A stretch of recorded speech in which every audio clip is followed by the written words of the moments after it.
Hello, Fargo. Hi, Fargo. We love you, Fargo. What a place. What a place. Thank you very much. This is an honor. You know, I wish we could have had this stage back about 100 yards and see how many people. This place is packed. This place is packed. The only thing more packed is outside, trying to get in. They're having a hard time. They can't get in. It's full. You know, we had the chance for a 24,000-seat arena, and we should have taken it. The problem is, if we had 2 empty seats, we didn't quite get there, which will always happen, they will say, he didn't fill up the arena. He didn't fill it up.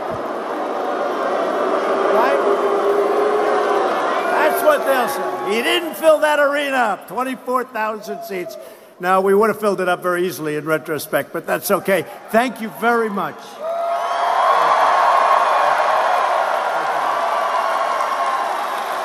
I am thrilled to be here in the great state of North Dakota with so many hardworking American patriots. Right?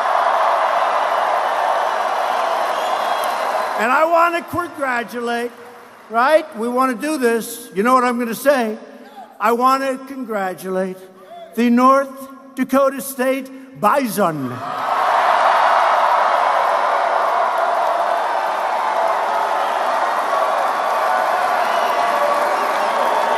I shouldn't tell you this.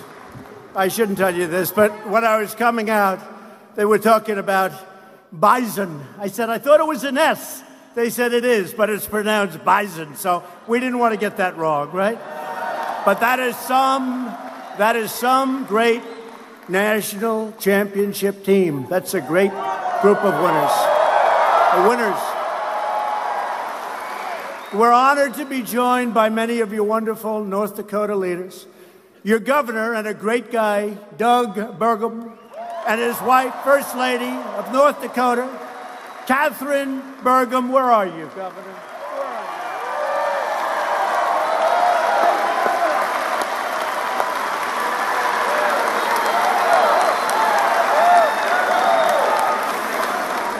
you? Thank you, Governor. Your former governor, Ed Schaefer. Ed. Nice guy. A friend of mine who employs a lot of people, a very successful guy. He puts a straw in the ground and oil comes out. These big companies, they go out, they spend billions looking for oil. They don't find anything. Harold Hamm. Where's Harold? Where is Harold?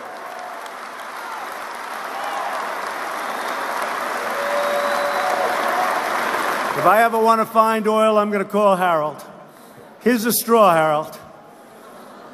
North Dakota Republican Party Chairman, great guy, really helpful, Rick Berg. Thank you. A man who is so incredibly helpful to me and to you and to everybody. A special person who works so hard. I call him all action, no talk. Don't we like that? All action. Senator John Hoeven. He is fantastic.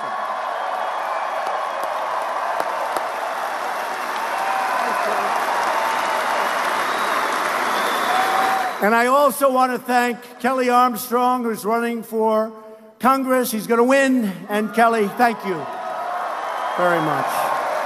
Thank you. Good guy. We also have a couple of big supporters. You ever see this guy with the pillows on Fox?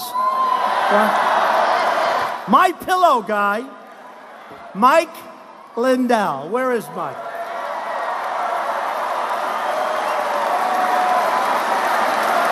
He is the greatest. I have never seen so many ads for so long. And you know what? I think he gets them for like peanuts. First of all, he does make a great product, great pillows. I actually use them, believe it or not. But he's been he's been a supporter from day one. And I said, you know, I want you to be my ad buyer because I guarantee you he makes great deals. So I haven't asked him yet. Will you be my ad buyer, please, Mike? The My Pillow guy. Thank you, Mike. And he's been with us right from the beginning, along with a lot of other folks, actually. We've had a great journey together, and we are making progress like nobody thought possible. Finally, the person we are all here tonight to support, a special person, an incredible person, the next United States Senator from the great state of North Dakota, Kevin Cramer. Kevin, come out.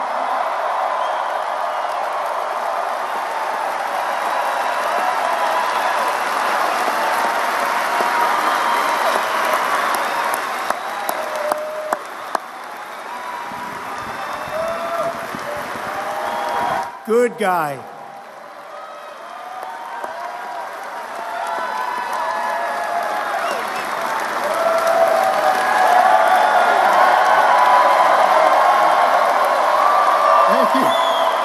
Thank you, Mr. President. All I can say is, Mr. President, on behalf of all of the thousands of people in this arena and the tens of thousands outside of this arena who live in flyover country, thank you for not forgetting us.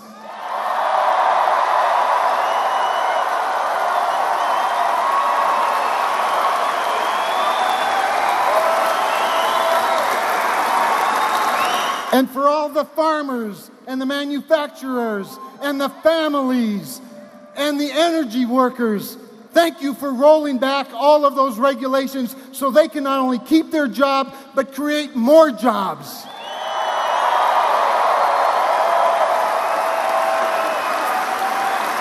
And Mr. President, on behalf of the middle-class working families represented in this room and throughout the heartland, thank you for cutting their taxes so they can keep more of their hard-earned money right here.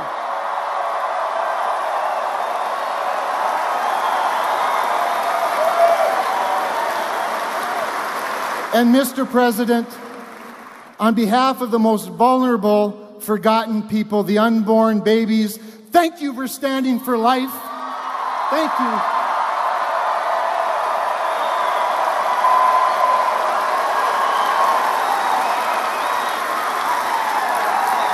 And on these very important North Dakota values, you'll never have to wonder where I'll be, because I'll always be with them and with you 100% of the time. Thank you. God bless you. Welcome to North Dakota.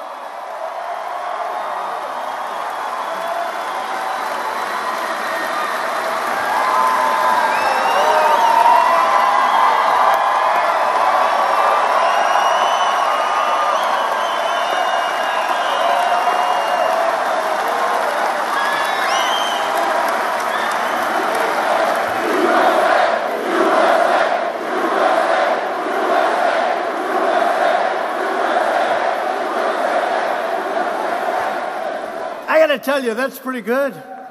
That's pretty good. He did good. He loves you. I will tell you that. He loves this state, loves the people. And we need Kevin Cramer to replace liberal Democrat Heidi Heitkamp in the Senate. Gotta have it. Gotta have it. When Heidi ran for office, she promised to be an independent vote for the people of North Dakota. Instead, she went to Washington and immediately joined Chuck, you know who Chuck is, and Nancy. And now they have a new leader. Who's the new leader? Maxine Waters is their new leader. Maxine Waters. I think she's taking over. You know, they say Trump. I never believe I was taking over the Republican Party. They say that to cause problems. But Maxine Waters is taking over the Democrat Party. So Heidi voted no on the Obamacare repeal. And by the way, it was done. it was done. Unfortunately, she wouldn't vote. And another person didn't vote. We had it done. Another person campaigned for 8 years, repeal and replace, and we were a little surprised when the thumb went down, but we're doing very well. You see what's happening. We're coming up with incredible plans. We've gotten rid of the individual mandate, which is terrible. It's been gutted. But remember this, individual mandate, where you have the privilege of paying a lot of money for the second privilege of not having to pay for not getting health care. What kind of a deal is that? So you pay in order to not to have to pay because you don't want the health care because it was no good anyway. So we have, through our Secretary of Labor, Alex Acosta, we just came out with the association plan, which is phenomenal. Millions and millions of people are signing up, and we're coming out with another plan with Alex Azar. We are coming out with that plan in 2 weeks. We are coming out with so many health care plans that are so much better than anything you've ever seen before, competitive.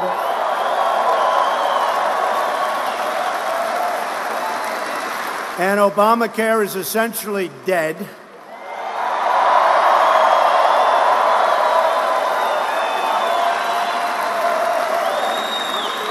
I would have been happier with a nice yes vote instead of a no vote, but that's okay.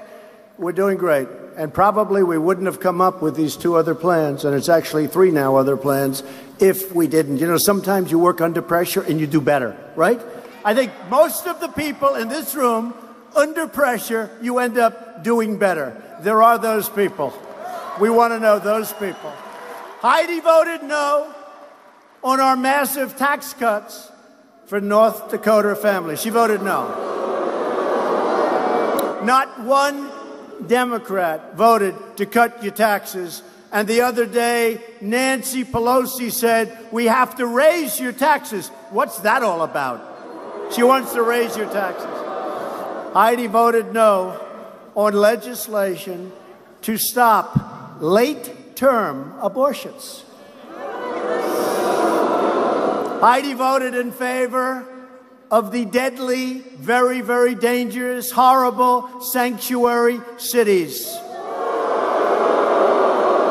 You need a senator who doesn't just talk like they're from North Dakota, but votes like they're from North Dakota. That's what you need, and that is Kevin Cramer.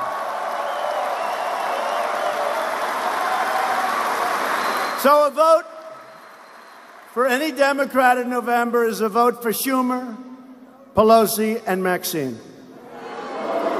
Maxine, she's a beauty.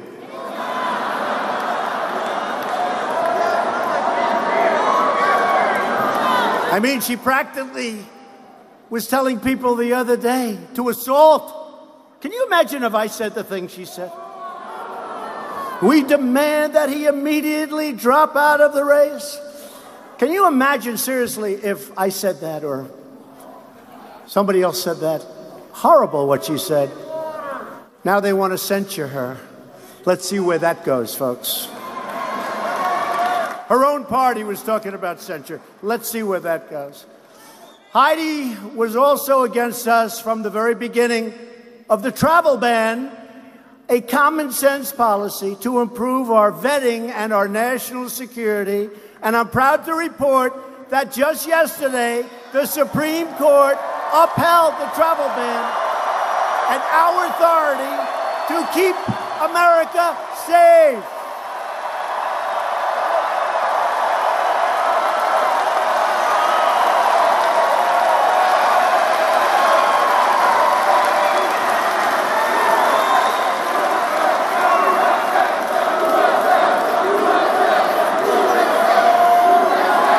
And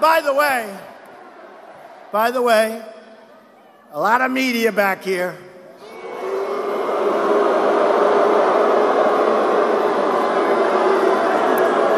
If crooked Hillary would have won this election, and if she came here, which is about a 0% chance after the election, she'd have 200 people in a conference room in a small hotel.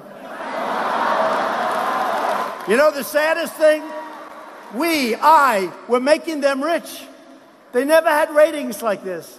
You know, when the NFL's down 20%, it's the flag, but it's also the fact that everybody's watching us on the different cable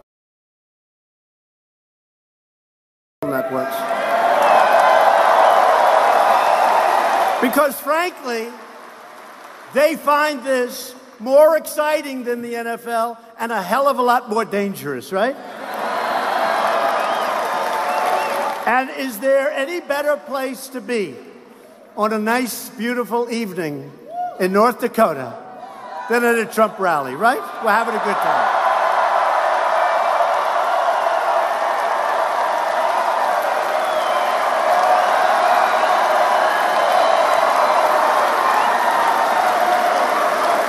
And I wish those cameras would circle the room to see how many thousands of people are here. Because, you know, on the screen I looked, and all you see are those few beautiful, wonderful people. I don't know who the hell you got a nice group over there. I know you have Mike and some others. They're going to be so famous. But you see, like, that little group. That's all you see on camera. Would you please circle the room for the few honest? Please circle.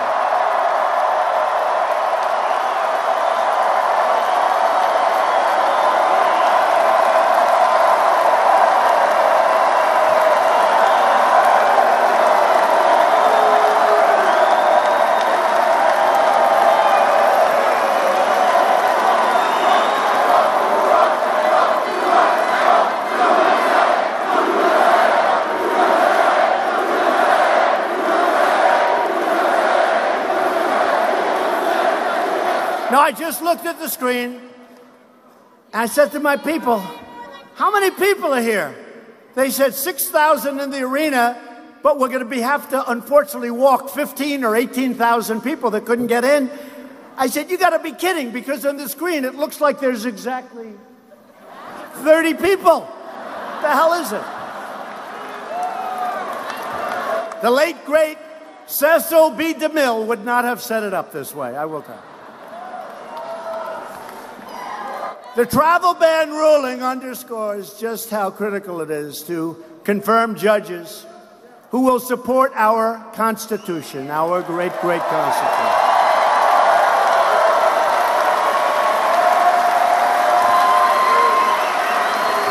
Justice Anthony Kennedy, a very special guy, also just announced a little while ago his retirement from the United States Supreme Court.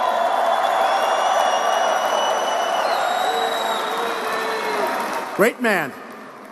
And I'm very honored that he chose to do it during my term in office, because he felt confident in me to make the right choice and carry on his great legacy. That's why he did it.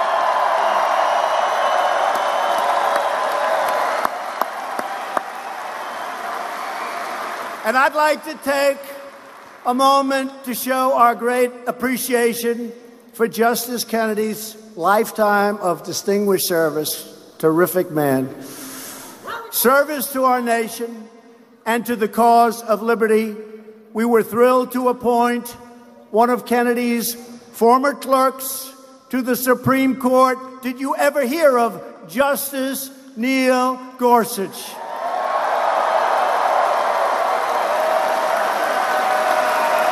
He's doing great.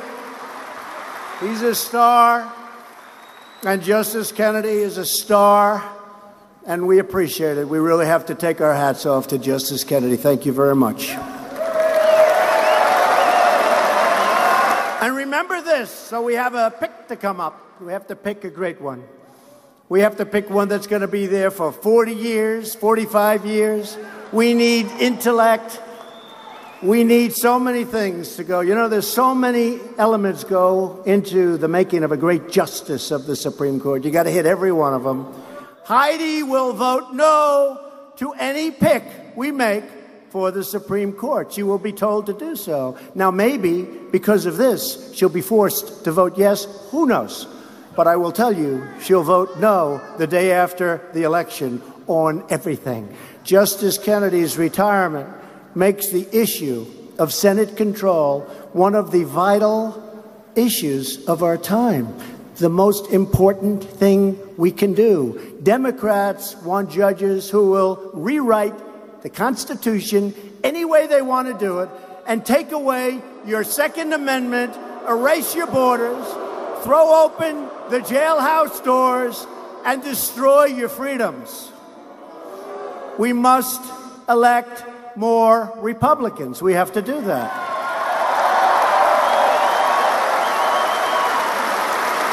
And the problem is, in the Senate, we have 51. We don't have enough.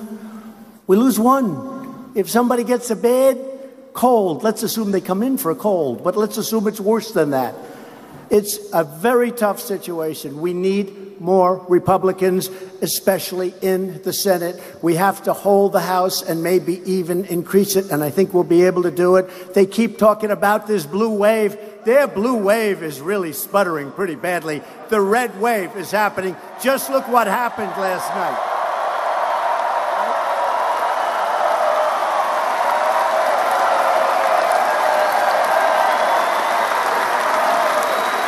Famous people. Oh, they're going to be so famous tomorrow. You were in that little group of people behind the president, yeah. They're going to be famous people, those people. You have a better location, but they're going to be famous. Republicans want strong borders and no crime. Very simple. Not complex. Democrats want open borders, and crime happens automatically when you have those open borders. The Democrats want to let the country be overrun. Just take a look at what's going on. Everybody comes in, including the vile gang MS-13, which Nancy Pelosi has gone out and wants to protect, okay? We don't want to protect them. You remember, 2 weeks ago, you remember that. Republicans love our military. They love our vets and our police. The Democrats are always fighting against funding for the military and funding for law enforcement. Figure that one out. Democrats are now launching vicious smears against our incredible ICE officers and our Border Patrol agents. Every single day, the men and women of ICE and the CBC work long hours in the most dangerous conditions you can imagine to defend our families and to defend our communities and to defend our borders and defend us.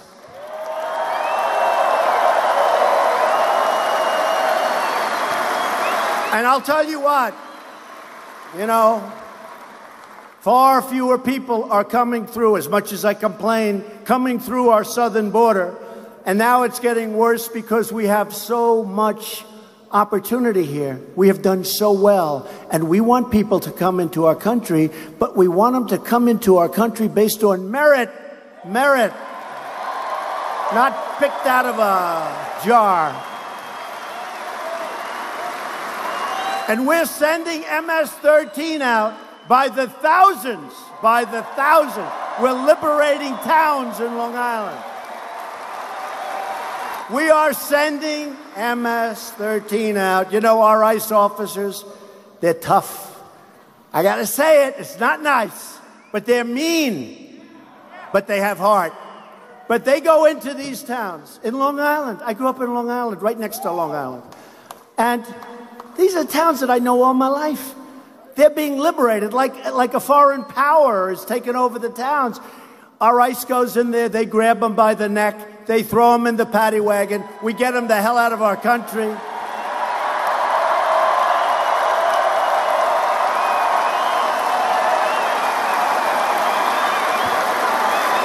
And the Democrats are constantly complaining that we're too rough on ICE. Do you believe it? You see what they do? Being right? You see what they're doing? No, but do you see what they're doing? They don't need guns. They like knives because knives are much more painful. They cut people up in small pieces. Beautiful young women walking home from school. And the Democrats complain that we're treating them too rough. We're getting them the hell out, as I said, by the thousands.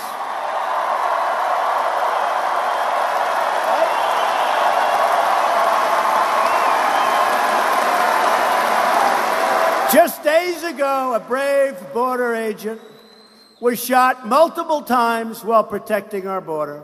Every day, border agents are keeping drugs, crime, and gangs from entering our country. We're going to get that wall built. We've already started it. $1.6 billion. We're getting the wall built.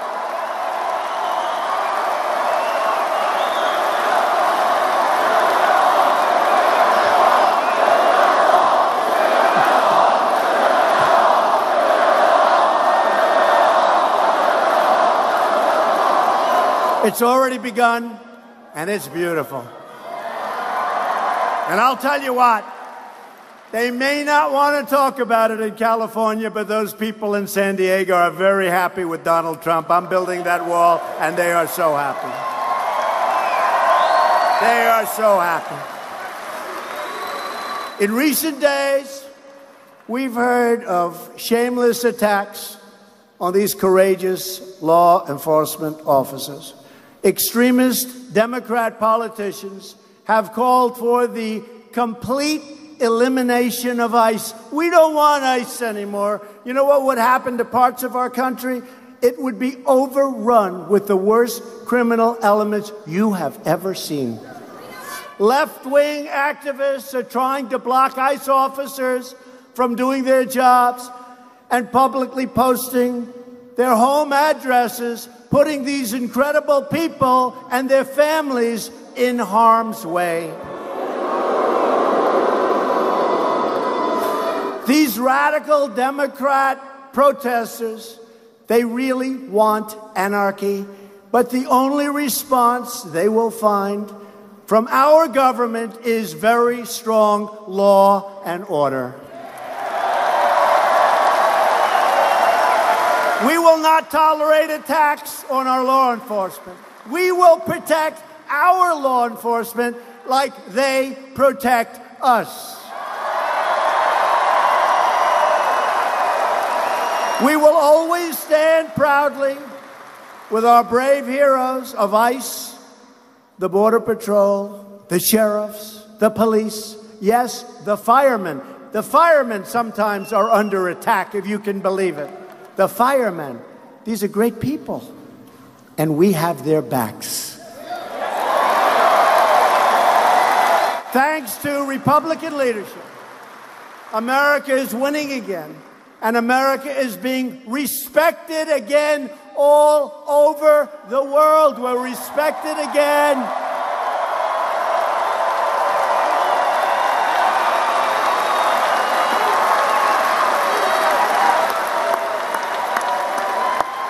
All over the world, we're respected again.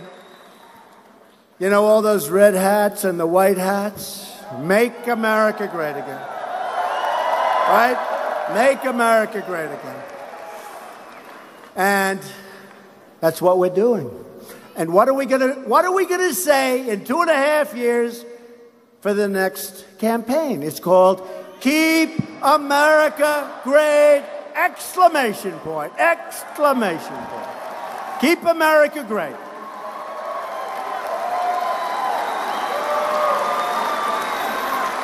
We've gained $7 trillion in value. Trillion with a T, trillion.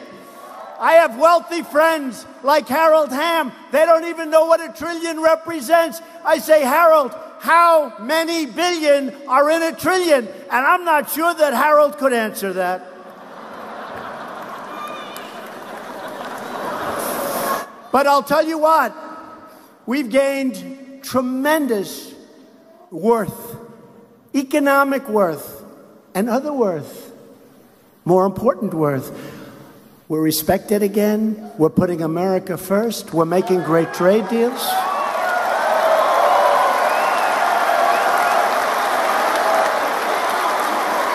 $7 trillion. Think of what that is. And people don't realize this. And we're going to get along with China. And we're going to get along with the European Union, which has barriers from our farmers and our people selling product into the European Union. Last year, with the European Union, and we love the European Union, we love the countries of the European Union, but the European Union, of course, was set up to take advantage of the United States, to attack our piggy bank, right? And you know what? We can't let that happen. Last year, with the European Union, we lost $151 billion on trade. We had a trade deficit of $151 billion because they send the Mercedes in, they send the BMWs in, they send their products in. We send things to them, they say, no, thank you, we don't take your product. That's not the way it works. And for all those free traders out there, that's not free trade, that's stupid trade. That's stupid trade.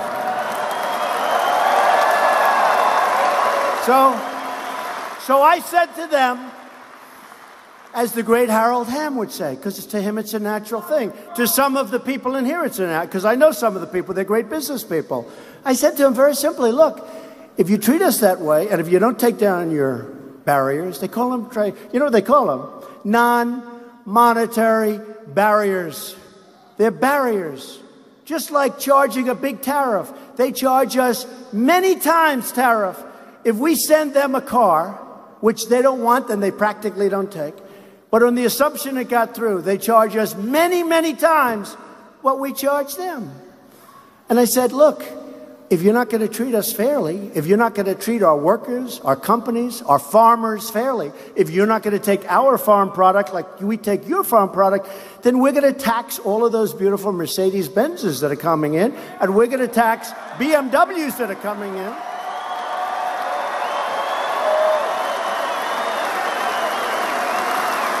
And we're already taxing, through tariffs, their steel and their aluminum. And by the way, do you see what's happening with our steel industry in the last 4 months?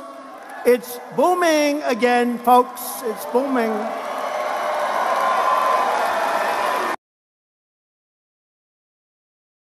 United States Steel is opening up 6 plants through expansion and new. I was in South Carolina the other night where, by the way, a great candidate won very easily. You know, our track record is extraordinarily good, right? That's why I'm here, for Kevin, that's why. That's why I'm here. But they just announced the day I get there, they have a steel company called Georgetown. It's been closed for 4 years. They announced the day before I got to South Carolina that Georgetown Steel is reopening and hiring 600 people. Not so complicated. We put tariffs on solar panels because China was flooding the market and it wasn't good stuff. We had 32 plants. 2 were open and they were barely breathing. They were in mouth-to-mouth resuscitation. We put a 30% tax on solar panels coming into the United States. Now, those 2 plants are doing great, and they're talking about opening at least 10, 11, or 12, and they'll probably have them all open very soon, and they're going to make high-quality panels and a lot of jobs. Same thing with washing machines. Sounds sort of tacky, washing machines. Big business. They were dumping different countries. I don't even want to tell you this country because I actually like this country, but you know, sometimes our worst enemies are our so-called friends or allies, right? But they were dumping washing machines. We put a big tariff on, 30%. We're now making washing machines back in our country. But what else are we doing? Think of it. Just think, because you never hear this from the fake news. What else are we doing? No, what else? We're creating jobs, number one, and we're taking in billions and billions of dollars into our coffers. You know, there was a time when we had tariffs because you had presidents like President McKinley and Roosevelt and others, Roosevelt won, who liked the idea of foreign countries, when they come in and want to take our wealth, they have to pay for it. They don't take it. On top of everything else, so they take our wealth, and we even protect them with our military. We protect everybody. So we get it every which way. So we want to just tell those people, number one, we've created a lot of jobs. Number two, what's happening is we're taking in billions and billions. Look at the steel. We have a 25% tariff. We're taking in billions of dollars, creating jobs. And you know what?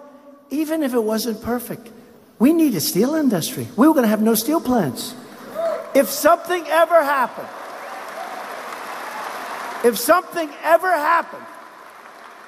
you know what I'm talking about, and we needed steel to make that something, we wouldn't be able to make steel.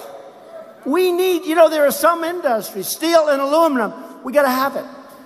So we have jobs, we have a vibrant industry. The head of United States Steel called me the other day, and he said, Mr. President, I'd like to thank you. I have never seen anything like it. We haven't opened up a new plant in 32 years, and now we're opening up 7 of them, 6 of them extensions. We're going to build a new one. And that's just one company. The Heritage Foundation reported that in just the first 500 days of our presidency, not my presidency, it's our presidency, let's face it, not my presidency. You're the one that did it. You're the one that did it. Although I've been a good student. I told John, and I told the whole group, we had a whole group of politicians before. And some of them have been congressmen like for 25, 30 years. And they're asking me questions about politics. I said, I've only been doing this for 2.5 years. Don't ask me a question like that. But we've been good students, haven't we, all together? Haven't we been good students? But the Heritage Foundation came out with a report, and this was as of 2 months ago. We've already implemented 64% of our top agenda items, and that's at a much faster pace than even Ronald Reagan. That's pretty good, right?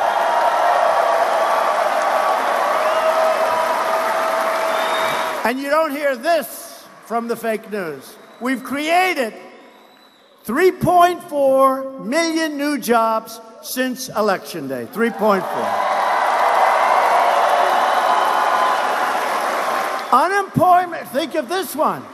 Unemployment claims are at a 45-year low, and it's going to 63, I believe, probably next month. African American unemployment is at its lowest level in the history of our country.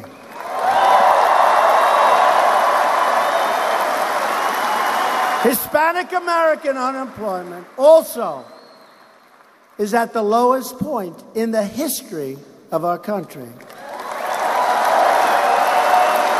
Unemployment among women.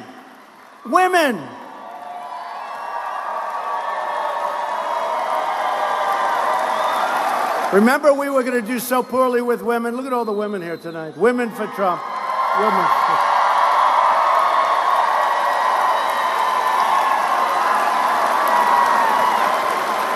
They never take those cameras off my face. Look at all the women.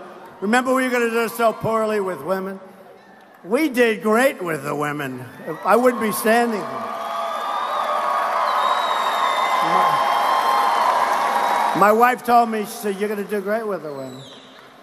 It's hard to believe it, though, with the kind of press we get. Do you agree? But you know what? They are so smart.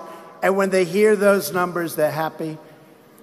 And when you hear the numbers, I used to go into arenas, and I'd read the horrible statistics on crime and education and how badly people are being treated in the Hispanic communities, in African American communities. And you remember, I'd go in and say, you've been voting for Democrats for 100 years.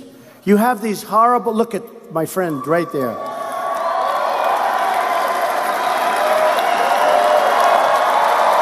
Great guy. My friend, thank you.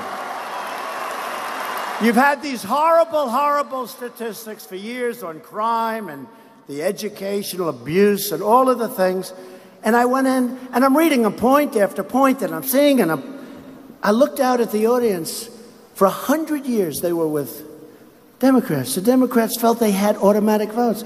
And I said to them, what the hell do you have to lose? Vote for me. What do you have to lose? What do you have to lose? And I came off the stage, I'll never forget it. The first time I just said it. I didn't care. Honestly, I want to say what's right. I don't care. I came off the stage and my political people said, sir, that's a horrible thing. What's a horrible thing? When you say, what the hell do you have to lose? That's a horrible. I said, but it's true. What the hell do you have to lose? And now I just said, African American unemployment is at the lowest level in history. Very, very close. Thank you, man. Thank you. Thank you, man. Thank you very much. Thank you. So we keep going and we keep striving. And when it's all over, nobody's done the job that we've all done. Wages are rising. You know, for those of you that were with the campaign, which I think was probably about 130% of you, you would hear me talking about wages, where a person would have a job 21 years ago, 19 years ago from 2 years when we were doing the campaign, and they made more money 19 years ago, relatively speaking, by far, than they made 2 years ago, and actually 1 year ago. Their wages were going along, and they had one job, and now they'd have 2 and 3 jobs. They'd be working much harder and making much less money. And now, for the first time in 22 years, wages are rising again.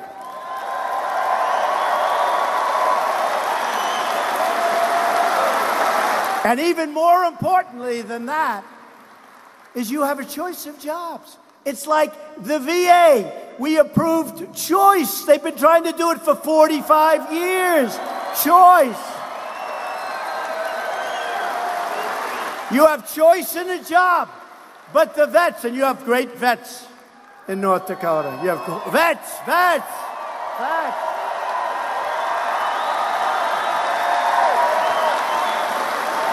So, remember I used to say about the vets, and I wasn't a great student of the vets, but I'd read where the vets would be online for 13 days, 18 days, 3 weeks, 7 days, and they'd start off and they wouldn't be in bad shape. And sometimes it would take so long before seeing a doctor that they would be terminally ill, things that could have been taken care of. And I said, without knowing anything, I thought it was the most brilliant policy I've ever heard. I said, why don't they just go to a doctor, local, that's looking for the business? That would be a very good doctor. We'll specify certain great doctors. Go to a doctor, be taken care of, and we will pay the bill, and it will be much less expensive, and you'll be all set, right? Right?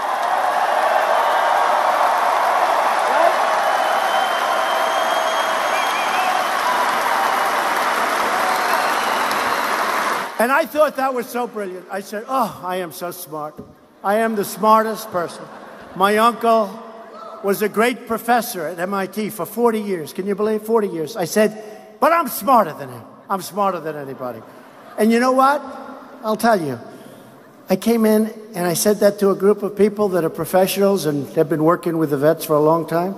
They said, yeah, we know about that. We've been trying to get it for 30 years. We couldn't get it approved. So I was so disappointed because I thought it was my idea. But I'll tell you what I was good at. I was good at getting it done. We got it done. I signed it. That's what I was good at. We got it done. They've been trying to get it done for 40 years. I was so disappointed. I thought it was my idea. That's the only problem. I thought it was my idea. And you know, we have another thing. Accountability with the vets. The VA, there was no accountability. You'd have people that were protected, whether it was civil service unions, who cares? They were protected. You couldn't fire them. They could be sadists, and we had sadists, sick people. We had people that would steal and rob. We had a lot of bad people. We had people that didn't work hard. And there was no accountability. For 40 years, they tried to get the VA Accountability Act passed. I got it passed. And now you look at the guy that did it, and you say, Jim Smith, you've done a hell of a lousy job. You're late, and you don't treat our vets right. Jim, I'm sorry, you're fired. Get out of here. Right? Right?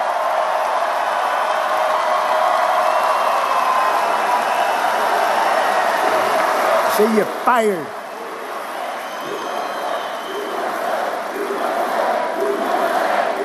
So those two things for the vets, just approved them. The accountability was a couple of months ago, and John helped so much. I'll tell you, John helped so much. He was a leader. Thank you. He was the leader on both. And everybody said you couldn't get accountability done. I said, why? Too much power, too many unions, too many people that just don't want it done. You had people in Arizona that robbed $300,000, and they agreed, everybody agreed, they robbed the money. They couldn't fire the people. So now you have accountability is done. And I think even more important, I'm not sure, but even more important, VA choice. So now you go see a doctor when you have to wait online, okay? Optimism among America's great manufacturers has hit 95%, the highest number by far in the history of the survey, which is a very old survey. We have eliminated record numbers of job-killing regulations.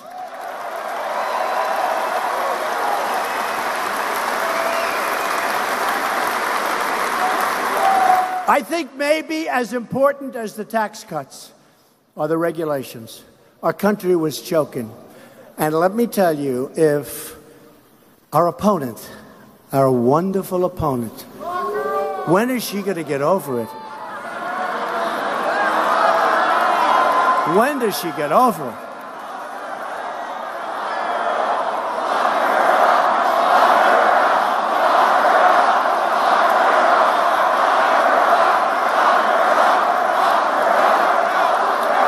Hey, when do they get over it? But, you know, it is pretty amazing. Point after point. Guilty, guilty, guilty, guilty. Oh, she's okay. And then they go after us for a Russian hoax. It's a witch hunt hoax. Isn't it incredible when you talk about a double standard? When you talk about a double standard, and nobody even looks at her. Nobody even looks.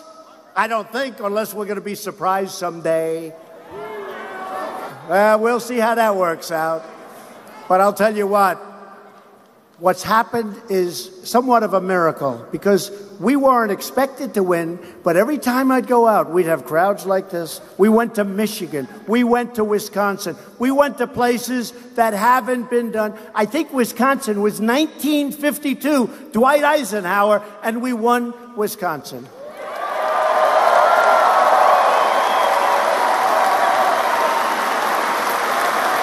And Wisconsin, I went there, and I said, I think we're going to win this state. And people said to me, oh, sir, it won't happen. I said, why? Look at the crowds we're getting. Look at the people. Look at the signs outside of the house. Look at the signs. I heard, and maybe it's not so, that Bill Clinton, President Bill Clinton, went back, and he went through Michigan. And he said, you better get some people out to Michigan, because there's a Trump-Pence sign on every house. You better get people out. And they said, oh, no, our statistics show that Michigan cannot be won by the Republicans. Well, let me tell you what's happened. Car plants are moving into Michigan. Jobs are moving into Michigan. Michigan's very happy with your president. They should have listened to Bill Clinton. They should have listened. And we just had our highest poll numbers. And I watch these fakers back there, and they'll be talking.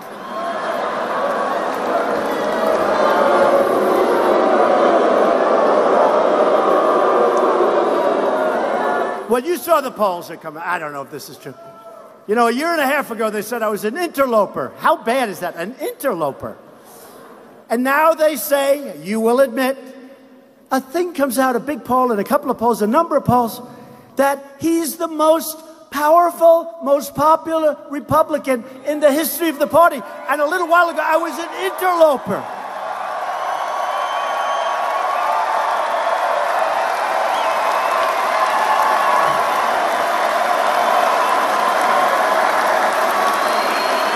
They came out more popular than a man I like, Ronald Reagan. But think of it. You go from interloper, that's a horrible term, right? I was just doing my thing. I'm not an interloper. But we have tremendous, look at the people. We endorsed Dan Donovan. He was behind. We endorsed him. He won by like 24 points or something last night in Staten Island, New York, and New York generally. Dan Donovan, congressman. Last night, we had a great evening because we watched that television and we were winning left and right. They didn't know what the hell happened. And one of my biggest critics, a slovenly man named Joe Crowley, got his ass kicked.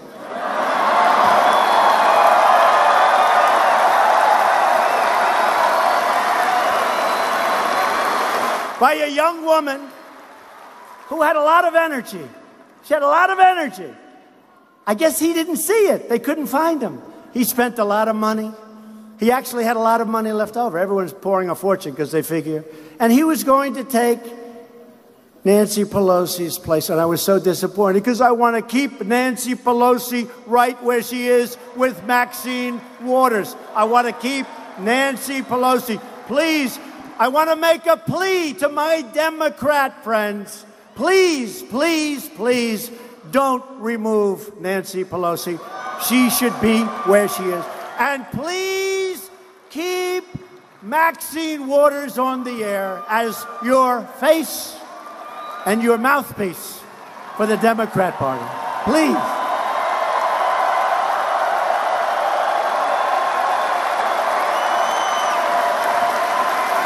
Maxine and Nancy.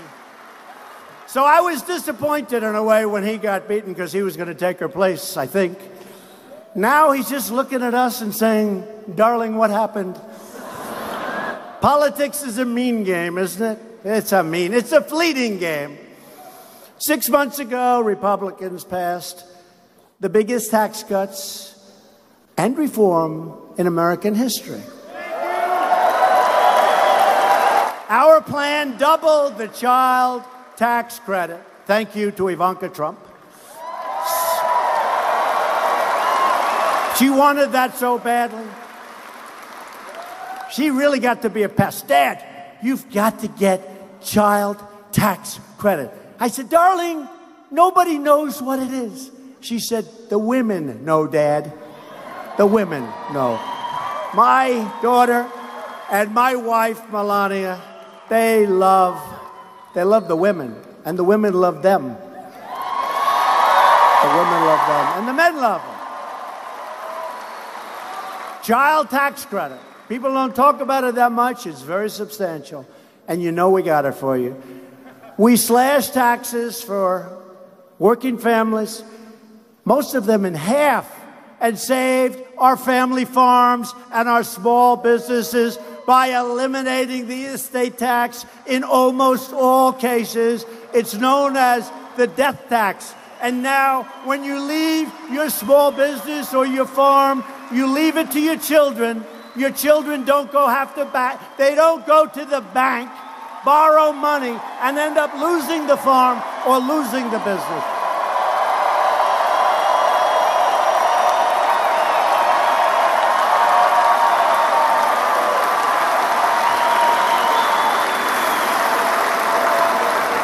And Kevin and John and the whole group, they helped us a lot.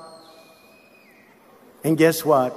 Heidi voted against it. Okay? She voted against it. Heidi voted against it. And she's always going to vote against. And by the way, she may give us a couple of quickie votes, before the election. She might, because she has no choice. But the day after that election, she's voting party line, 100%. More than 100 utility companies nationwide have slashed prices for customers, saving them in this country much more than $3 billion, which goes and reduces your electric and utility bills. Heidi and every single Democrat voted against our tax cuts. We're also fixing the disastrous trade deals that have plundered our wealth, gutted our communities, undermined our great farmers, taken our jobs. We are going to make trade fair and reciprocal. Reciprocal, you know what that is? They do it to us, we do it to them.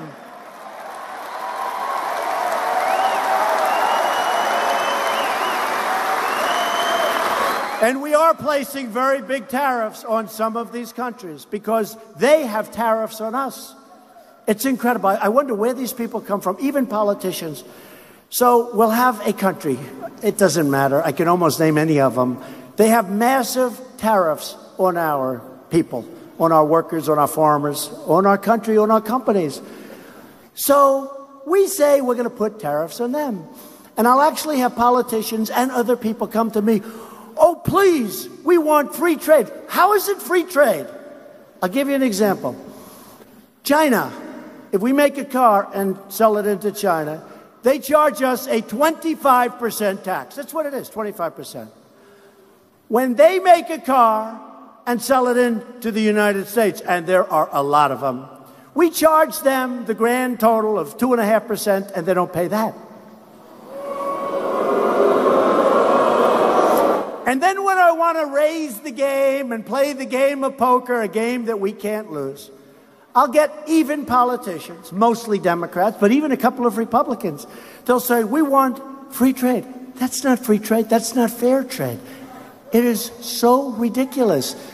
Just play the game for a little while. It's a game we can't lose. You know, I've said a couple of times, when we're $500 billion down, they say Trump is starting a trade war. I say no. The trade war ended a long time ago, and the United States lost because our leaders didn't take care of our people and our companies.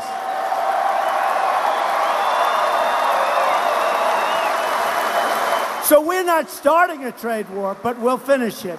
And you know what, in the end? You know what's going to happen? And it's already happening. Already happening.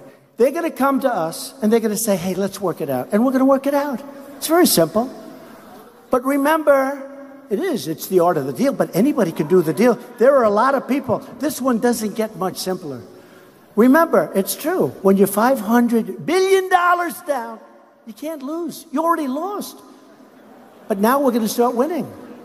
Or at least we're going to make it fair. It doesn't even have to, we got to make it fair. And the fact is, we've had presidents and we've had leaders that worked for those presidents, negotiators, trade reps, who were missing in action. They weren't doing their job. You know, I was dealt a lot of bad hands. I was given North Korea, where, frankly, we were very close to going to war. You could have lost 30 million people, 50 million people. Seoul is 30 miles off the border. They have what they call cannons, like howitzers. They have cannons. Thousands of them pointed. I had the meeting. We had a great relationship. We had a great chemistry together. The fake news was so upset when I said we had a good relationship. We had a good chemistry. They said, that's a horrible thing. No, it's a good thing. Getting along with countries, getting along with China, getting along with Russia, getting along with these countries is a good thing. It's not a bad thing. It's not a bad thing.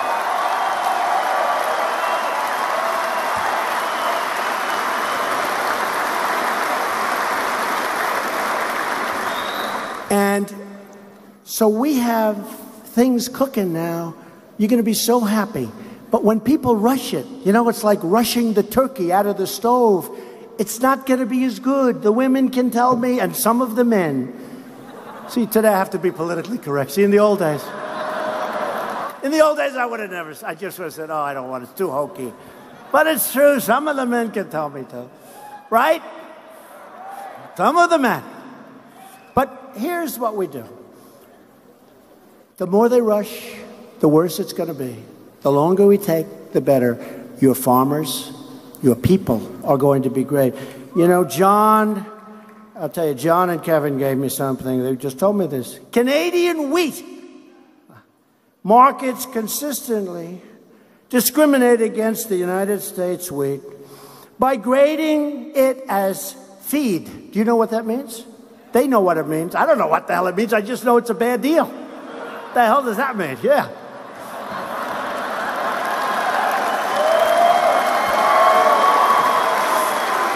But it's true. Canada charges us on dairy products a tariff of 275% for your farmers in here. 200, that's like saying we don't want your dairy product. It's no good. That's like saying we don't want North Dakota, Wisconsin, New York State. We don't want you there. 275%. And I actually hear that's an old number. They raised it a number of months ago to 300%. How horrible is that? And then Justin gets up. He said, we fought World War I. We fought World War II. All true. Together. All true. We love Canada. But they're taking advantage of us. We can't let that happen. We can't let it happen. The era of global freeloading and taking advantage of the United States is over. It's just over. It's over.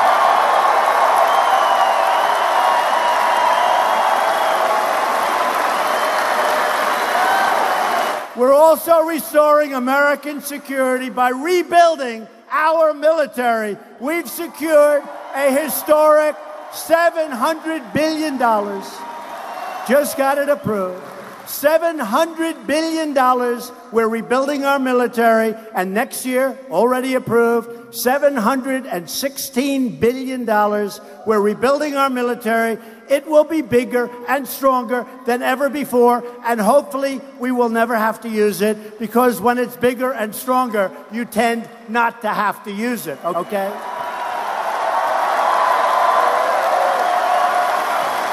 And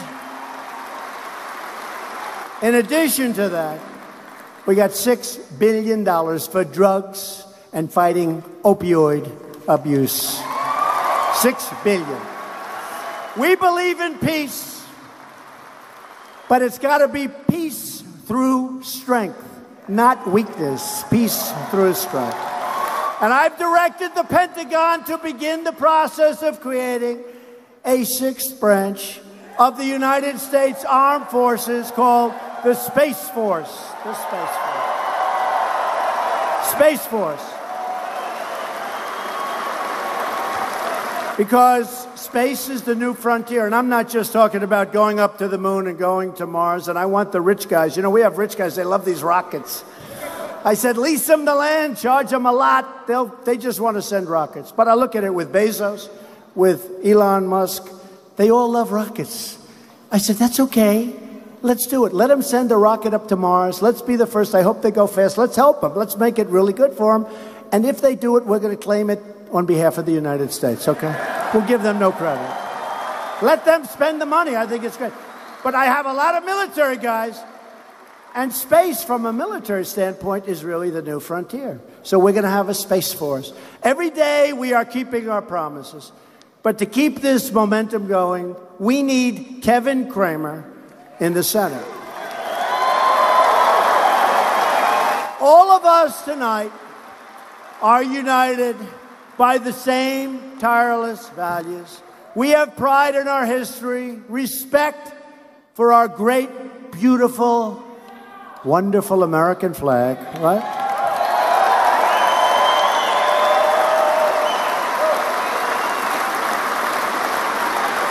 We put our hands in our hearts for the Pledge of Allegiance. And we proudly stand for our national anthem. Right? Proudly stand.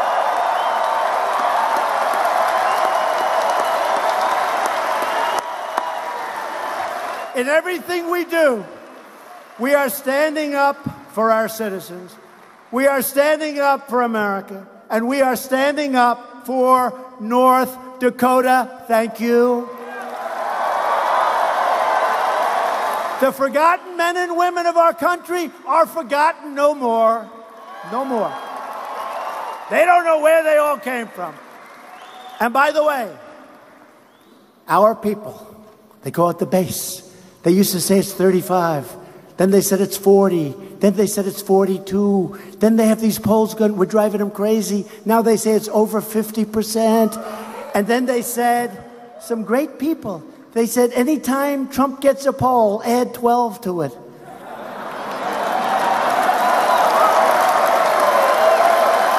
True. And do you ever notice? I hate it. I meet these people. They call them the elite. These people. I look at them, I say, that's elite? We got more money, we got more brains, we got better houses, apartments, we got nicer boats, we're smarter than they are. And they say, the elite, we're the elite, you're the elite. We're the elite. So I said the other day, let's keep calling these people, and look, let's face it, they've been stone cold losers, the elite. The elite. So let's let them keep calling themselves the elite. But we're going to call ourselves, and remember, you are indeed, you work harder, but you are indeed smarter than them. Let's call ourselves from now on the super elite. We're the super elite. Right? We are the super elite. You are the people who farm the prairie, tame the badlands, and squeeze oil out of rock. True. You celebrate your heritage, and you live life proudly under the big, beautiful skies. And you have the big, beautiful skies out here. Loyal citizens like you helped rebuild this country, and together we are taking back our country, returning power to the everyday, smart, brilliant, wonderful, hardworking American people.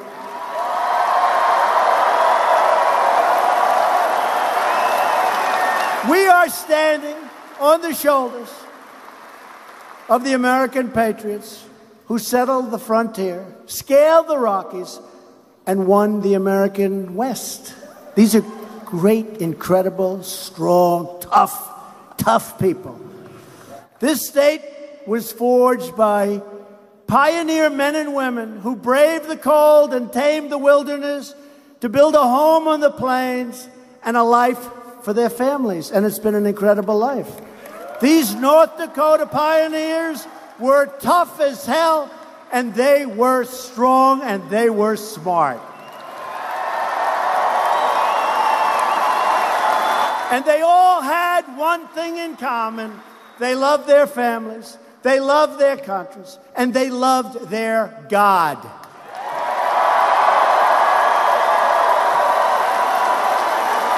They never gave up, and they never, ever gave in. And neither will we.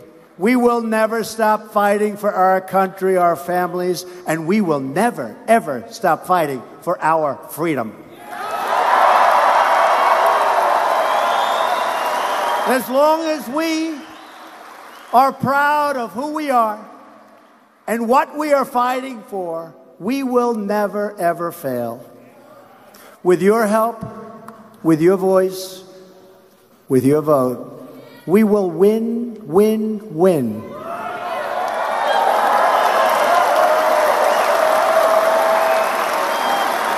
Like we're doing. Remember how I started? This country, our flag, we are respected again. All over the world, they're talking about us. Leaders from all over the world, they call me or they come to the Oval Office and they say, congratulations, Mr. President, on the incredible job with the economy, the incredible job you're doing with your country, the fact that your country is respected again. Congratulations, Mr. President.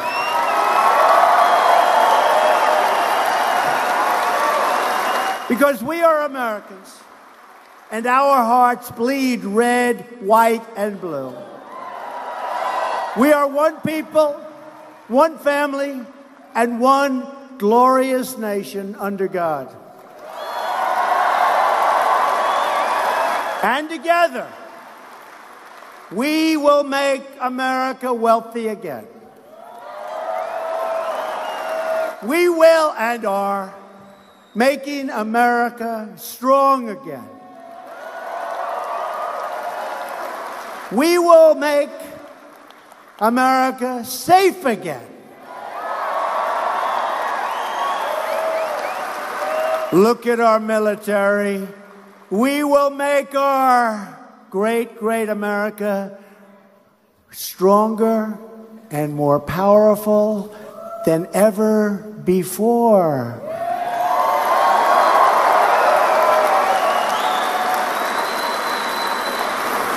We will make America loving again. Loving. Loving. We're going to come together. And we will make America great again. Thank you. Thank you, North Dakota. Go out and get Kevin Kramer in there. Thank you, Kevin. Thank you, everybody. Thank you, North Dakota. It's a great honor. Thank you.